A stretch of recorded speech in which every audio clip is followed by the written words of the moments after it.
नमस्कार, अपना बिहार में आपका स्वागत। मैं राहुल ओझा आपके साथ। सुपौल पुल हादसे मामले में पथ निर्माण विभाग की बैठक अब खत्म हो गई है। बैठक के बाद विजय सिन्हा का बयान भी सामने आया है। 3 पुल एक्सपर्ट को सुपौल भेजा जा रहा है।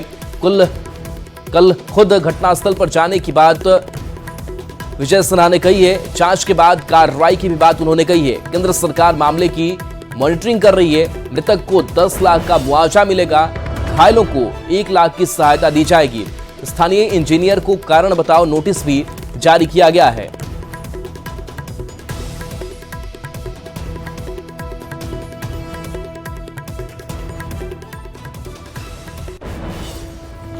तो सुपौल पुल हादसे को लेकर के बड़ी बैठक हुई है, समीक्षात्मक बैठकें हुई है और इस बीच खबर यह सामने आ रही है कि जो स्थानीय इंजीनियर है उनको कारण बताओ नोटिस जारी किया गया है। साथ ही मुआवजे को लेकर के खबर यह है कि मृतक को 10 लाख रुपए का मुआवजा मिलेगा। वहीं जो घायल हैं उन्हें 1 लाख की सहायता दी जाएगी। साथ ही आदेश भी दिए गए हैं कि जो घायल हैं उनका इलाज सही ढंग से किया जा सके।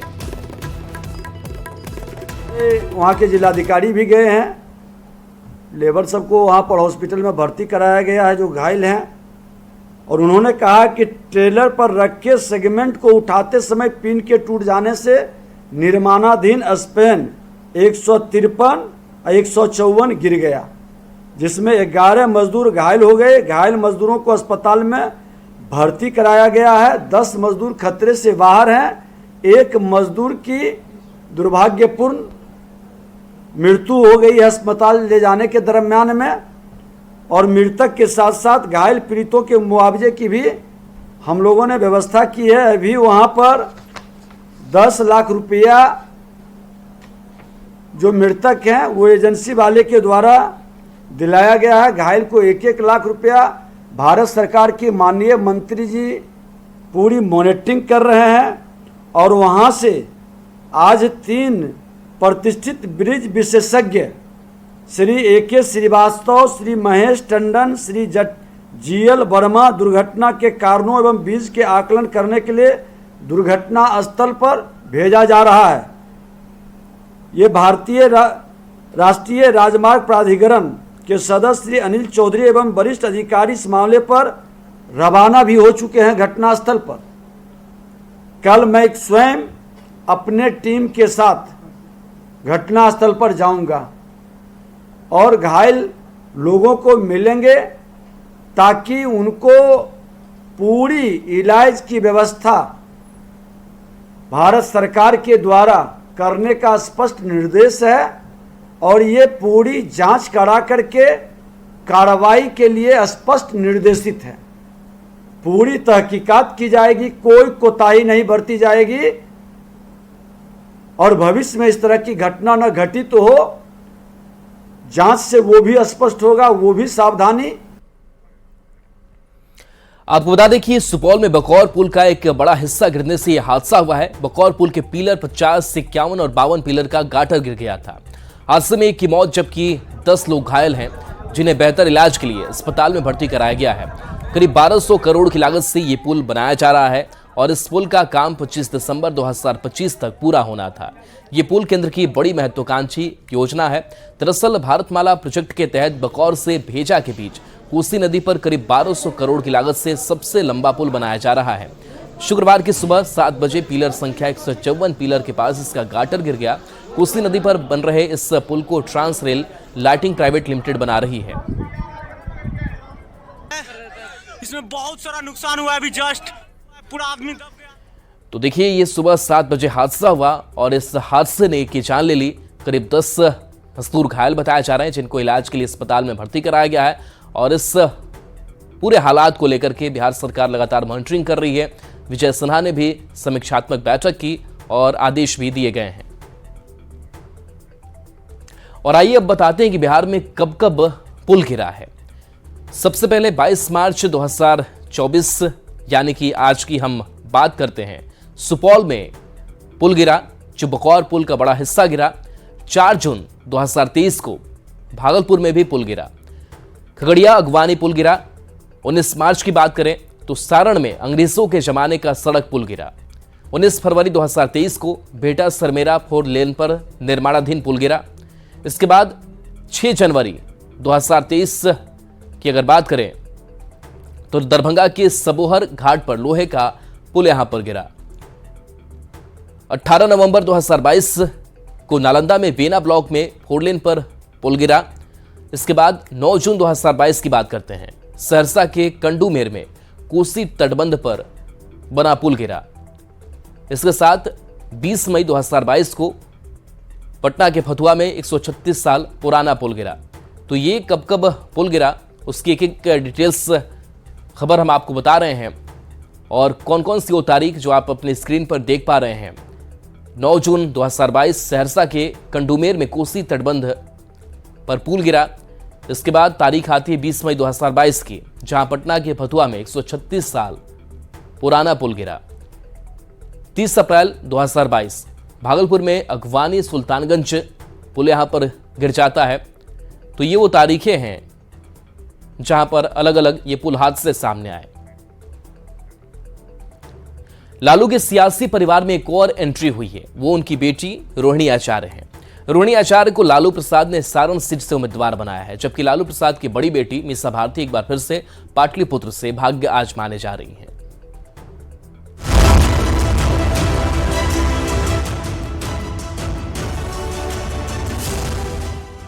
आरजेडी के प्रदेश महासचिव राजबल्लभ यादव के भाई विनोद यादव ने कार्यकर्ताओं की अनदेखी का आरोप लगाते हुए पार्टी के सभी पदों से इस्तीफा दे दिया। विनोद को नवादा से टिकट देने का भरोसा दिया गया था, लेकिन टिकट नहीं मिली। दूसरी ओर लालू परिवार से सियासत में एक और एंट्री हुई है, और वो है उनकी बेटी रोहिणी आचार्य। पिता को किडनी डोनेट कर चर्चा में आई रोहिणी फिलहाल सिंगापुर में रहती है। पार्टी उन्हें सारण सीट से चुनाव लड़ाने जा रही है। इस लोकसभा चुनाव में लालू की 2 बेटियां चुनावी मैदान में हैं। बड़ी बेटी मीसा भारती पाटलिपुत्र से एक बार फिर किस्मत आजमाने जा रही हैं, तो रोहिणी आचार्य सारण से चुनावी पारी का शंखनाद करेंगी। रोहिणी के सक्रिय राजनीति में आने के बाद लालू प्रसाद का सियासी कुनबा और ज्यादा बड़ा हो गया है। लालू प्रसाद खुद आरजेडी के राष्ट्रीय अध्यक्ष हैं। पत्नी राबड़ी देवी विधान परिषद की सदस्य और विधान परिषद में नेता प्रतिपक्ष हैं। लालू प्रसाद के दोनों बेटे विधायक हैं। छोटे बेटे तेजस्वी यादव बिहार के डिप्टी सीएम रहे हैं। फिलहाल वो बिहार विधानसभा में नेता प्रतिपक्ष हैं। तो बड़े बेटे तेज प्रताप यादव फिलहाल विधायक हैं और बिहार सरकार में मंत्री पद की जिम्मेदारी संभाल चुके हैं। बेटियों की यदि बात करें तो लालू प्रसाद की सबसे बड़ी बेटी मीसा भारती राज्यसभा सांसद हैं और एक बार फिर पाटलिपुत्र सीट से भाग्य आजमाने जा रही हैं, जबकि रोहिणी आचार्य को सारण से पार्टी का टिकट मिला है। आरजेडी जैसी पार्टियों पर बीजेपी और खासकर पीएम मोदी परिवारवाद का आरोप लगाते रहे हैं। पीएम कहते हैं परिवारवाद की वजह से टैलेंटेड लोगों की हकमारी हो जाती है। वैसे रोहिणी की सक्रिय राजनीति में एंट्री भले अभी हो रही हो, लेकिन वो काफी पहले से सोशल मीडिया पर एक्टिव रही हैं। अब जनता उन्हें कितना पसंद करती है ये तो रिजल्ट ही बताएगा, पर उसके पहले ये जरूर कहा जा सकता है कि सियासत में लालू परिवार का कुनबा और बड़ा हुआ है। न्यूज़ 18 के लिए पटना से रवि एस नारायण और नवादा से अनिल विशाल की रिपोर्ट। बिहार के डिप्टी सीएम सम्राट चौधरी ने लालू प्रसाद पर तीखा हमला किया है। सम्राट चौधरी ने आरोप लगाया है कि लालू प्रसाद एक तानाशाह हैं और वे गुंडों के बल पर बिहार में चुनाव जीतना चाहते हैं। लालू प्रसाद धनबल के प्रभाव से चुनाव जीतना चाहते हैं, लेकिन बिहार की जनता पीएम नरेंद्र मोदी के साथ है। लालू प्रसाद जी तानाशाह हैं, गुंडों के बल पर बिहार में चुनाव जीतना चाहते हैं, धन बल के प्रभाव में चुनाव जीतना चाहते हैं। बिहार की जनता नरेंद्र मोदी जी के साथ है, जनता जवाब देगी। रोहिणी आचार्य और मीसा भारती को टिकट देने की चर्चा पर डिप्टी सीएम विजय सिन्हा ने कहा कि जब आरजेडी परिवार ही पार्टी है तो इस कड़ी में अभी और भी लोग आ सकते हैं, और जब परिवार के सभी सदस्यों का कोटा पूरा हो जाएगा तब पार्टी के सदस्यों को टिकट दिया जाएगा। ये महागठबंधन की एकजुटता प्रदर्शित हो रही है। महागठबंधन के लोग जो एनडी गठबंधन बनाए थे, तो उस गठबंधन का असली स्वरूप अब दिखाई पड़ रहा है। ये नियत में खोट रख के नीति कभी सफल नहीं हुई है। इस तरह के लोग हमेशा अपने स्वार्थ और अपने अवसरवादिता की राजनीति को प्राथमिकता देते हैं। मीसा भारती के बाद अब रोहिणी आचार्य को टिकट देने की बात छपरा से की जा रही है, तमाम छपरा के लोग से। अरे अभी और नए लोग भी आ सकते हैं, पूरा परिवार की पार्टी है तो परिवार के लोग को प्राथमिकता रहेगी। जब परिवार में कोई और लड़ने वाला नहीं होगा तभी किसी को अवसर मिलेगा। लालू प्रसाद की बेटी रोहिणी आचार्य की राजनीति में एंट्री को लेकर मंत्री जनक राम ने लालू परिवार और आरजेडी पर तंज कसा है। जनक राम ने कहा है कि आरजेडी लालू परिवार की ही पार्टी है और वो इससे बाहर नहीं निकल सकती है और आरजेडी में शुरू से ही बाहुबलियों और अपराधियों को टिकट मिलता रहा है। जाने जाते हैं, बाहुबली हो, लाठी बल हो, हथियार बल हो, बम बारूद हो, उसी के बल पे तो महागठबंधन की सरकार आती है। जनता त्राहिमाम करती है, लेकिन परिवारवाद के कोख से जन्मा लोग हैं, वो परिवारवाद से बाहर कभी नहीं निकलेंगे। वो बाबा साहब अम्बेडकर की बात करने वाले, कर्पूरी ठाकुर जी की बात करने वाले, महात्मा गांधी की बात करने वाले, जनता के सामने जा करके इनकी चाल चरित्र बदल जाता है। ये धोखा ही धोखा है। अब जनता इनके झांसे में आने वाली नहीं है। बिहार में महागठबंधन के भीतर सीटों का पेच कुछ इस तरह से फंसा है कि सीट बंटवारा हुआ नहीं और एक एक कर पार्टियां उम्मीदवारों के साथ सिंबल भी बांटती जा रही है। पहले लालू प्रसाद ने 4 सीट से उम्मीदवारों को आरजेडी का सिंबल दिया, तो शुक्रवार को बारी सीपीआई की आई और सीपीआई की ओर से बेगूसराय सीट पर उम्मीदवार उतार दिया गया। कांग्रेस कुछ कह नहीं पा रही और इसी को लेकर के सवाल उठ रहे हैं कि क्या इंडिया अलायंस तार तार हो चुका है।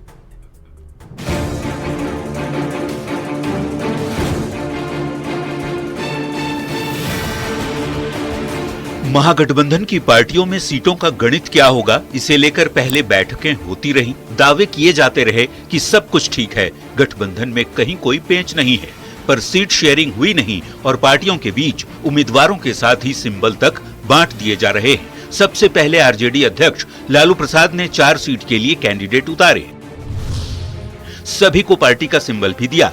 गया सीट से कुमार सर्वजीत लड़ेंगे चुनाव, अभय कुशवाहा औरंगाबाद से चुनाव लड़ेंगे, नवादा से श्रवण कुशवाहा को आरजेडी का सिंबल मिला, तो सुरेंद्र यादव जहानाबाद से आरजेडी प्रत्याशी बनाए गए।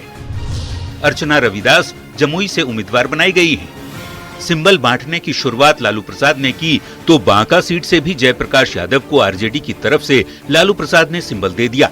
लालू प्रसाद के सिंबल बांटते ही महागठबंधन की सहयोगी पार्टी सीपीआई की ओर से भी सिंबल दे दिया गया। सीपीआई की ओर से बेगूसराय सीट पर कॉमरेड अवधेश कुमार को उम्मीदवार बनाए जाने की घोषणा कर दी गई। पार्टी महासचिव डी राजा ने तर्क दिया कि बेगूसराय सीपीआई की सीट रही है, इसलिए तैयारी चल रही है।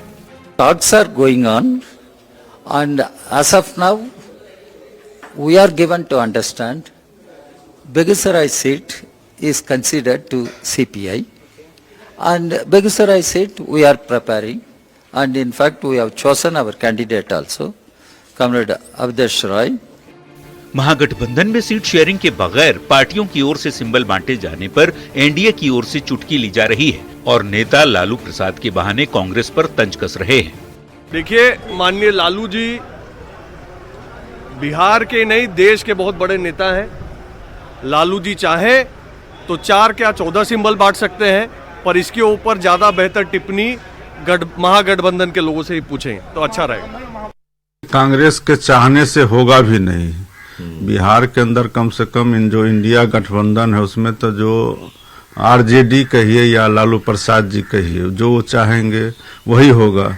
वहाँ एक ही फॉर्मूला है, खाता न बही या जो लालू जी कहे वही सही।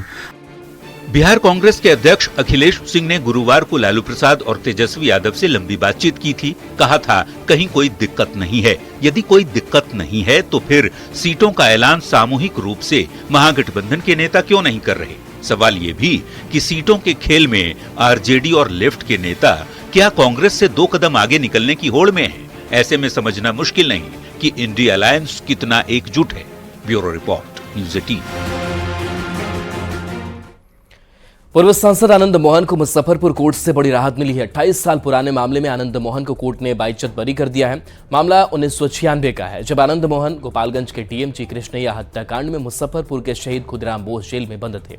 उसी दौरान 10 अप्रैल 1996 को जेल में बंद समस्तीपुर जिले के ताजपुर के रहने वाले बंदी अशोक कुमार मिश्रा ने मुजफ्फरपुर के मिठनपुरा थाना में एफआईआर दर्ज कराई थी, जिसमें पूर्व सांसद आनंद मोहन रामू ठाकुर, पूर्व विधायक मुन्ना शुक्ला, बबलू श्रीवास्तव और एक अज्ञात कैदी के खिलाफ रंगदारी को लेकर मारपीट का आरोप लगाया गया था। इस मामले को लेकर 28 साल से केस चल रहा था, जिसमें आनंद मोहन को आज साक्ष्य के अभाव में बाइज्जत बरी कर दिया गया। सभी जान रहे हैं, आज मुझे इस मामले में बाइज्जत बरी किया गया है और कोर्ट ने कहा कि अभियोजन पक्ष आरोप को सत्यापित नहीं कर पाया और साक्ष्य के अभाव में आप बाइज्जत बरी किए जाते हैं। लोकसभा चुनाव की गहमागहमी के बीच आरजेडी एमएलसी सुनील कुमार सिंह की विधान परिषद सदस्यता पर अब खतरा मंडराने लगा है। दरअसल जेडीयू विधान पार्षद भीष्म सहनी ने विधान परिषद के सभापति देवेश चंद्र ठाकुर को पत्र लिखकर सदस्यता रद्द करने की मांग की है, जिसमें उन्होंने एमएलसी सुनील कुमार के खिलाफ शिकायत दर्ज कराई है कि वो सीएम नीतीश कुमार के खिलाफ आपत्तिजनक बातें कर रहे हैं। अगर खराब होगा वैसा हम व्यवहार करेंगे तो लोकतंत्र में तो जो है उस तरह का जो है सबका संविधान है, नियम के अंतर्गत जो है सबको रहना है, एक आम आदमी को रहना है और जो माननीय सदस्य हैं या चाहे बड़े ओहदे पर कोई अधिकारी है वह जो है नियम संगत जो है ही रहना है।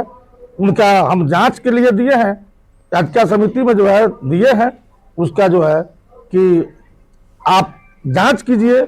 उनका फुटेज जो है जो सदन में उनके द्वारा भाषा का प्रयोग किया गया है उसका मैं वीडियो क्लिप भी जो है दिया हूं कि जांच कर कार्रवाई जो है किया जाए। गोपालगंज में एक प्रेमी जोड़ी की संदिग्ध स्थिति में मौत मामले में पुलिस ने सनसनीखेज खुलासा किया है। पुलिस ने बताया कि प्रेमिका ने ही पहले प्रेमी की हत्या कर आत्महत्या कर ली। गोपालगंज से बड़ी खबर बता रहे हैं, घटना भोरे थाना क्षेत्र के कल्याणपुर गांव की है। दोनों शादी करके लखनऊ में रह रहे थे। इससे बीच युवक के घर वाले उसकी दूसरी शादी की बात करने लगे और युवती को रास्ते से हटाने के लिए प्रताड़ित करने लगे, जिसके विरोध में युवती ने थाने में दहेज उत्पीड़न का केस दर्ज करा दिया, जिसके 4-5 महीने बाद पुलिस ने युवक को गिरफ्तार कर जेल भेजा है। अभी कुछ ही दिन पहले युवक जेल से छूट कर आया था। गुरुवार दोपहर जब घर का दरवाजा नहीं खुला तो लोगों ने झांक कर देखा तो युवती का शव पंखे से लटका मिला, जबकि पलंग के नीचे युवक का शव पड़ा हुआ था और गला रेता हुआ था।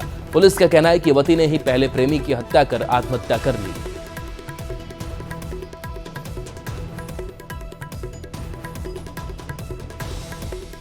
पूर्णिया के खुटिया गांव में नदी के किनारे गड्ढे से एक महिला का शव बरामद किया गया है। बताया जा रहा है कि महिला के साथ पहले दुष्कर्म किया गया और फिर उसकी हत्या कर दी गई, जिसके बाद ग्रामीणों ने इसकी सूचना बायसी थाना पुलिस को दी। फॉरेंसिक टीम की मदद से पुलिस पूरे मामले की जांच में जुटी हुई है।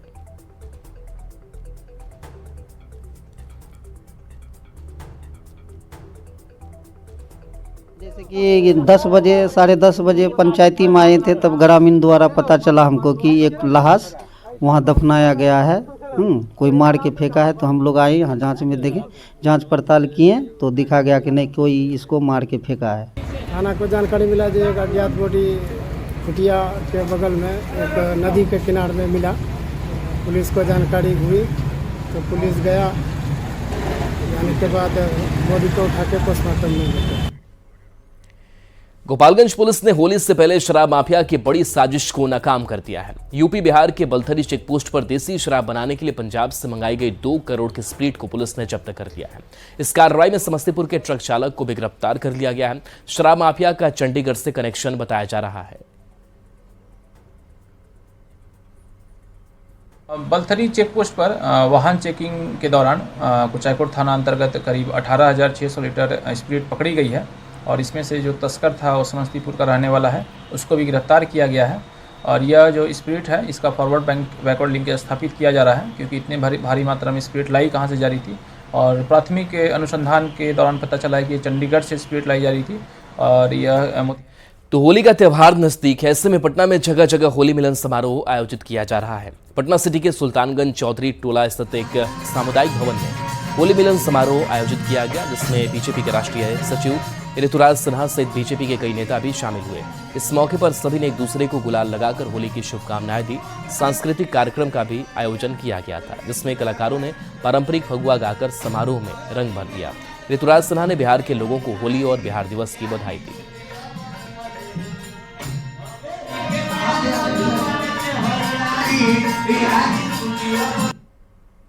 देखिए, सर्वप्रथम तो मैं सभी पटना वासियों को होली के शुभ अवसर पर हार्दिक शुभकामनाओं के साथ साथ अपना शुभ संदेश भी भेजना चाहता हूं। मैं सबसे यही विनम्र आग्रह करूंगा कि होली से हमको सीख लेनी चाहिए समाज में एकता की। होली के रंग ना जात देखते हैं ना धर्म देखते हैं, होली सबके लिए होती है और सबको जोड़ने वाली होती है। तो ये ऐसे आज होली के पावन माहौल में बिहार दिवस भी हम मना रहे हैं, उसकी भी शुभेच्छा शुभकामना मैं हर एक बिहार वासी को देता हूँ। और साथ ही साथ आज उस्ताद बिस्मिल्लाह खां का जो बिहार की धरती पर जन्मे देश रत्न हैं, उनकी भी आज जयंती है। इस अवसर पर भी मैं उनके सभी श्रोताओं को, उनके सभी जो उनके फैंस हैं, उन सबको शुभ संदेश शुभकामना देता हूँ। ईश्वर करे कि बिहार और पटना इसी तरह खुशहाल रहे और ईश्वर की कृपा बने।